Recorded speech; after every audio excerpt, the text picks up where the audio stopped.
Hi everyone, welcome to part 2 of parallel lines and angle pairs. Here's today's FLT. Given properties of different angle pairs, I will be able to use them to solve for missing angles, solve for x, etc. So in part 1, we talked about the different angle pairs created by parallel lines crossed by a transversal. Today we're going to apply those properties for some examples. Let's start off by reviewing the angle pairs that we talked about in part 1. You don't have to write these down since it's a review, but feel free to write it down if you want that extra practice. So corresponding angles are the angles in matching corners.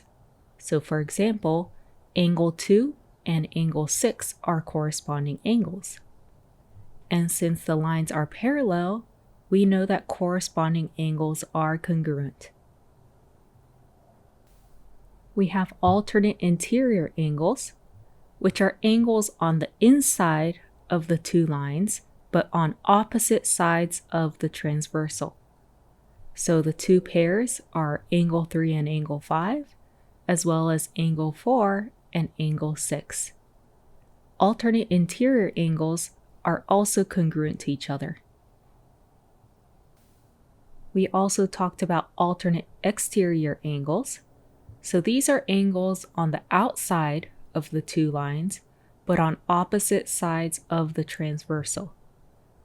And when the two lines being crossed are parallel, these types of angles are also congruent.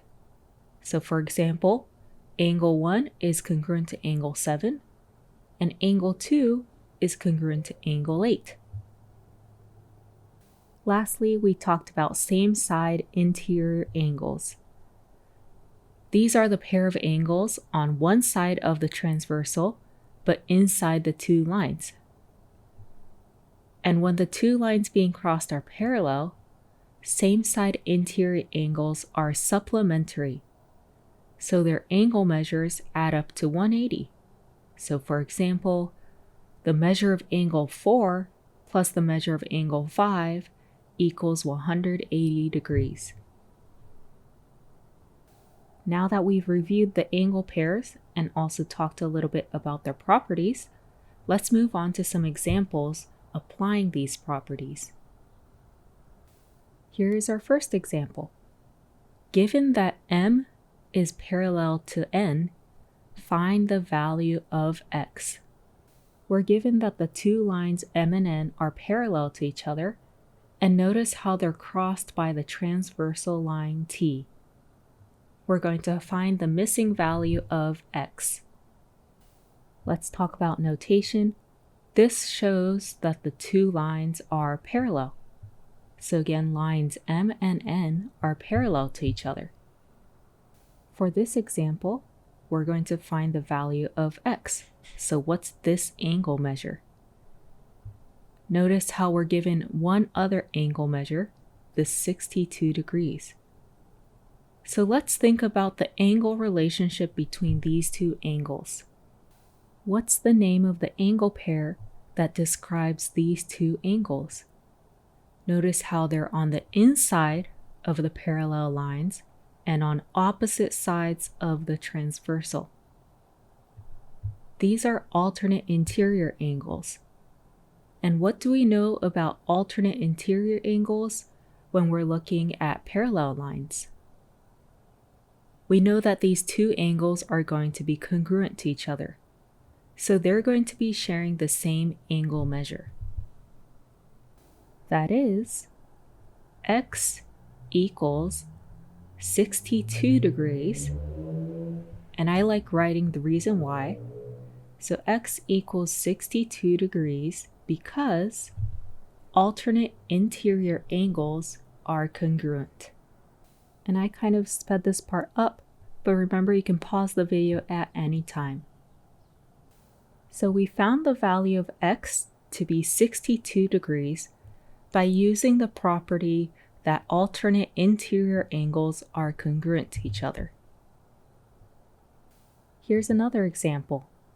given that lines M and N are parallel to each other, find the value of x.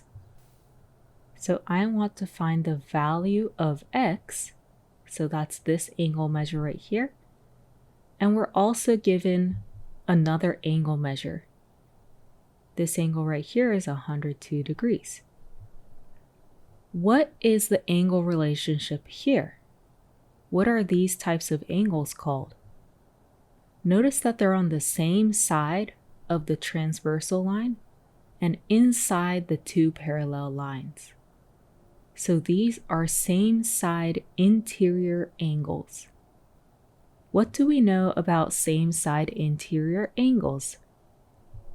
Well, these types of angles are actually supplementary to each other.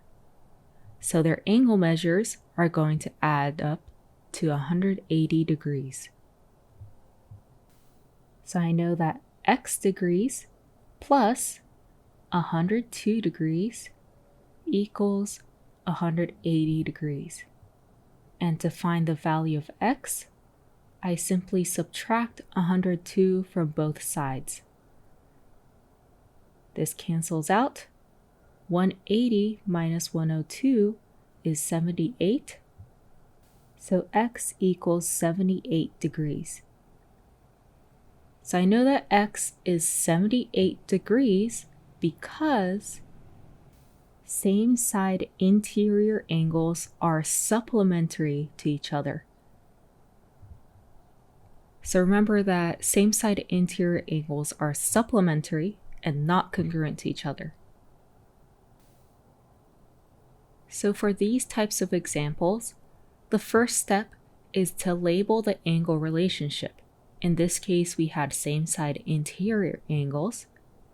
And then think about the properties associated with that angle pair. Here's our third example. Given that M and N are parallel to each other, find the value of x. Notice how compared to the earlier diagrams, this diagram looks a little bit different. But we still have the same idea. If it helps, you can turn your paper around to make it similar to our previous diagrams. We're given that these two lines right here are parallel to each other, and we're going to find the value of x. And notice we're given one other angle, 43 degrees. So let's think about the angle relationship here. What kind of angles are these? The given angles are at matching corners of the parallel lines crossed by the transversal. So these are called corresponding angles. And what do we know about corresponding angles? They're congruent to each other. So I know that x equals 43 degrees because corresponding angles are congruent to each other.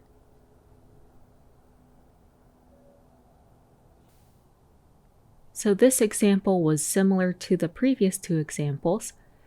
It's just that the diagram was going in a different direction in a sense. But we still use the same idea. We find the angle pairs that describe the two given angles. Next, let's look at an example that takes us one step further. Still the same idea. We're given that lines M and N are parallel to each other. And we're going to find the value of x. For this problem, we're given two angle measures. We have one angle measuring 6x plus 5 degrees and another measuring 7x minus 4 degrees. What do we notice about these two given angles? These are alternate exterior angles because they're on opposite sides of the transversal and outside of the parallel lines. And we know that alternate exterior angles are congruent to each other. Let's use that to solve for x. So I know that these two angles are equal to each other. So 6x plus 5 degrees equals 7x minus 4 degrees. And since we're simply solving for x, if the degree notation confuses you, you can simplify it a little bit like this, but still remember we're talking about angles. Like the notation examples differ depending on the site you're looking at. Solving for x, first let's subtract 5 on both sides. We're left with 6x equals 7x minus 9. Next, let's move the x stuff to the left side. So subtract 7x from both sides. We have negative x equals negative 9. And there is that invisible 1 right here. One more step, divide both sides by negative 1. And we end up with x equals 9. We've found the value of x using the fact that alternate exterior angles are congruent. I know I kind of sped through the steps of solving for x, so go ahead and pause the video and take some time to review this example. For our fifth example, notice we have more lines, but it's still the same idea, don't worry. So given that lines L, M, and N are parallel to each other, find the value of x. So now instead of just 2 lines, we have 3 lines that are parallel to each other. So again, we have these 3 lines parallel to each other. Line L, line M, and line N. But as we're going through this problem, notice there aren't any given angles around line M. So we're just going to focus on lines L and N and kind of pretend like that middle line isn't there. And we're given these 2 angles here, 6x minus 20 degrees and 52 degrees. What's their angle relationship? Ignore the line M and just focus on these angles. Notice how they're in matching corners. So we have some corresponding angles because they're at matching corners, and we know that corresponding angles are congruent to each other. So let's write that out. Corresponding angles are congruent.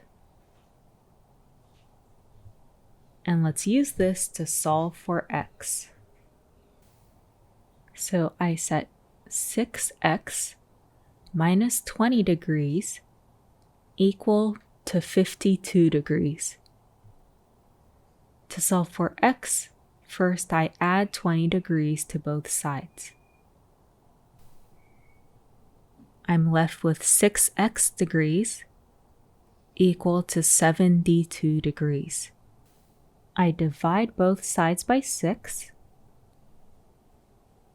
so by 6 degrees, and I find that x equals 12. We've found the value of x. The answer is x equals 12. Here, although there were 3 separate lines, we kind of ignored that middle line and just focused on the lines L and N. Let's look at a few more examples together. I want to look through a variety of examples. In this case, given that M is parallel to N, we're going to find the value of x. So similar to the previous examples, we're solving for x. And we're given these 2 angles right here. What kind of angles are these? They lie on the same side of the transversal, and they're on the insides of the 2 parallel lines. So these are same side interior angles. So these are same side interior angles. And what do we know about these types of angles? These angles are supplementary to each other. So their angle measures add up to 180 degrees. So we're not going to set the two angles equal to each other. They're going to add up to 180 degrees. So 2x minus 26 degrees plus 7x plus 8 degrees equals 180 degrees. The two angles combined equals 180 degrees. To simplify this equation, we can combine some like terms. We can combine the linear terms together and the constant terms together. 2x plus 7x is 9x, and negative 26 plus 8 is minus 18, negative 18, and that equals 180 degrees. To start isolating x, we add 18 degrees to both sides. This part cancels out. We have 9x degrees equal to 198 degrees. What do we do next? Divide both sides by 9, and we find that x equals 22. So in this problem, instead of setting the two angle measures equal to each other, we made sure they added up to 180 degrees because same side interior angles are supplementary. Here's our last example for this lesson. Given that lines M and N are parallel, find the value of x and y. So we're going to be solving for both x and y for this example, which might sound like a lot, but let's break it down step by step. So we have to find x and y, but let's first focus on finding x. So we're given these two angles relevant to x, and I notice that these angles are corresponding angles since they're matching corners. And I know that corresponding angles are congruent to each other. So here, I'm going to solve for x first, and I notice that the two relevant angle measures to x are corresponding angles.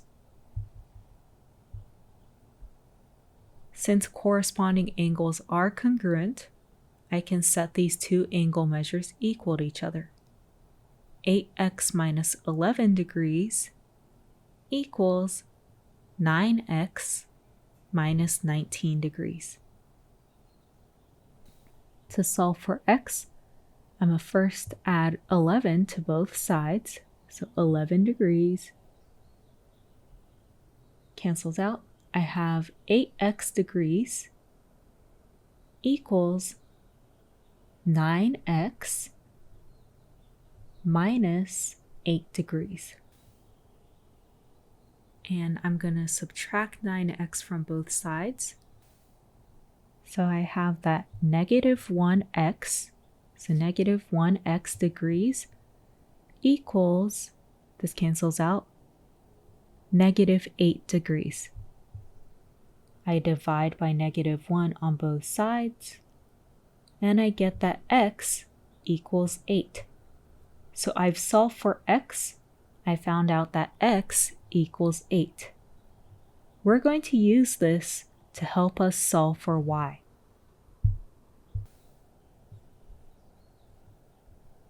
So to help us solve for y, let's look back at the graph that's given to us. So right here, we're given the angle 2y minus 5 degrees. And let's look at the angle right across from it. We actually just solved for x, so we can actually find a numerical value for this angle. So instead of 9x minus 19 degrees, we can do 9 times 8 minus 19 degrees, because x equals 8.